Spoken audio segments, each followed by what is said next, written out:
Breaking news! Things are heating up behind the scenes for the Pittsburgh Steelers, and I have a few crucial points to discuss with you today. We know this offseason has been nothing short of electric, and from what I've been hearing over the last few hours, something major could be about to shake the very foundation of what we expect heading into the 2025 season. But before I break it all down, if you've been a Steelers fan for over 17 years, do me a favor and hit that like button right now. It means a lot to see Steelers Nation strong across generations. And if your heart truly bleeds black and gold, drop a comment that says, "Go Steelers, my heart bleeds black and gold." Now, let's dive straight into it. Let's be honest, Steelers Nation, we've been through some gritty seasons lately, and the disappointment of 2024's late collapse still stings. The 10-4 record, the dominance over playoff-bound teams, all derailed the moment TJ Watt went down with that brutal ankle injury against Philadelphia in Week 15. Yes, he fought through it for the remainder of the year, but let's not kid ourselves, he was not the same. Not only did the pass rush cool off,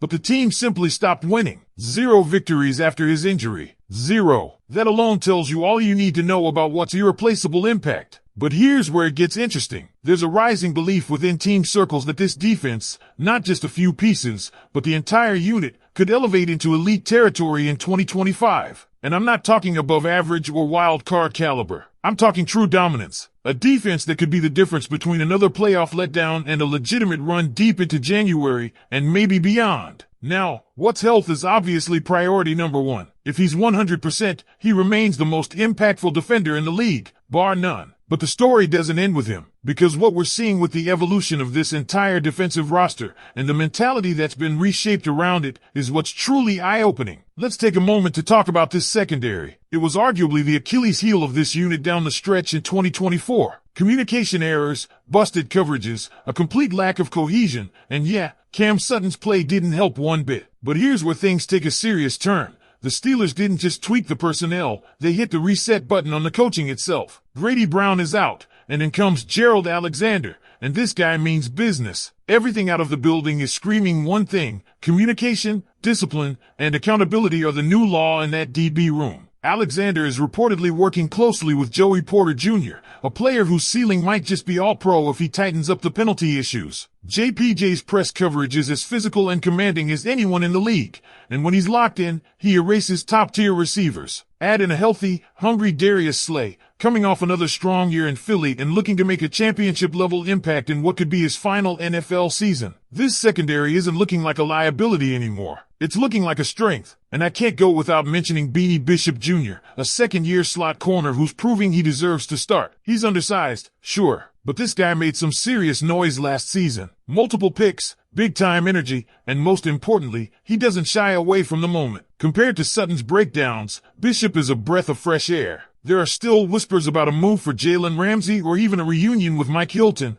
and if either of those happens, watch out. Now shift your eyes to the inside linebacker core. Do you remember how patchy that position's been for years? That ends now. Patrick Queen is no longer adjusting. He's leading. He's got the green dot. That means he's calling the shots. And after a self-admitted underwhelming year learning the system, Queen sounds locked in like never before. Then there's the rising phenom, Peyton Wilson. This kid's work ethic, field awareness, and instincts are turning heads all over the practice field. The Steelers were confident enough to let Allen Roberts walk in free agency. That says everything. Add in guys like Cole Holcomb returning from injury, Malik Harrison's presence on special teams, and even the depth of Mark Robinson, this unit's finally where it needs to be. Fast, physical, smart, and deep. But all of this builds to one final point, and it's the monster hiding in plain sight. The Steelers have the best defensive line in football. Yeah, I said it, and I'm not alone. Pro Football Focus agrees. Over the Bills, over the Eagles, over the Lions. Pittsburgh's D-line is top of the mountain. TJ Watt and Alex Highsmith remain arguably the best edge tandem in the game, and Nate Herbig offers elite rotational punch most teams would kill for. Then go to the interior. Kim Hayward still brings all-pro level leadership and impact. Keanu Benton is a rising star, and now they've added first-rounder Derek Carman from Oregon, a pure disruptor with serious pass-rushing juice. The Steelers' plan is clear. They know they're not rolling out an elite quarterback this year. But if you can't outgun Mahomes, Allen, Burrow, or Jackson, you'd better hit them before they get started. This pass rush isn't just about pressure, it's about chaos. and chaos levels the playing field. So here's where I turn it over to you, Steelers Nation. How confident are you in this defense heading into the 2025 season? Are we looking at the rebirth of the Steel Curtain? Drop your thoughts below and let me know. Do you believe this unit can carry us all the way? While we've unpacked how lethal this front seven could be and how the secondary is finally finding its rhythm, let's zoom out and look at the bigger picture, the philosophy shift happening inside the Steelers' war room. This isn't just about plugging holes. This is about setting a tone for the entire franchise. And it starts with the understanding that defense, not offense, is going to be the identity of this team,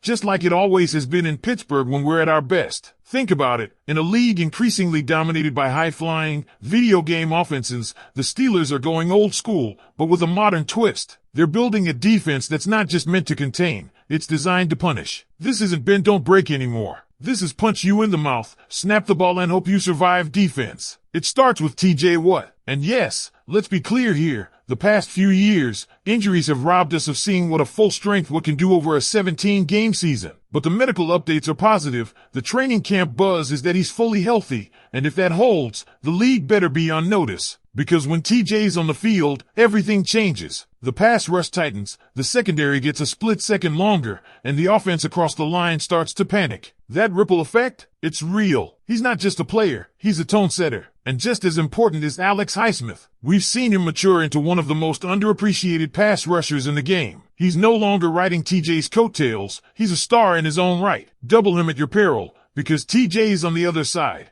Double TJ, Highsmith eats. Then you rotate in Herbig, and suddenly you've got a fresh-legged monster coming at your tired offensive line in the fourth quarter. That's not fair. That's strategic domination. But don't sleep on the interior. Cam Hayward may be nearing the twilight of his career, but he's still playing at an elite level. His presence alone raises the standard. And Keanu Benton? This guy's quietly becoming a problem for offenses. The jump he's expected to make this year could be massive. He's quick off the snap, strong at the point of attack, and understands leverage like a veteran. Add Derek Carman, a first-round pick with explosive potential, and suddenly the Steelers aren't just deep, they're dangerous in every direction. And here's a little wrinkle not enough people are talking about, the versatility of this line. You've got guys who can kick inside, play outside, rotate, stunt, crash the pocket from multiple angles. This isn't a one-look defense. They can adapt, disguise, confuse. Gerald Alexander and Terrell Austin are cooking up something that offensive coordinators are going to hate preparing for. Now, let's connect this to what it means for the Steelers overall. In a division where you face Joe Burrow and Lamar Jackson twice a year,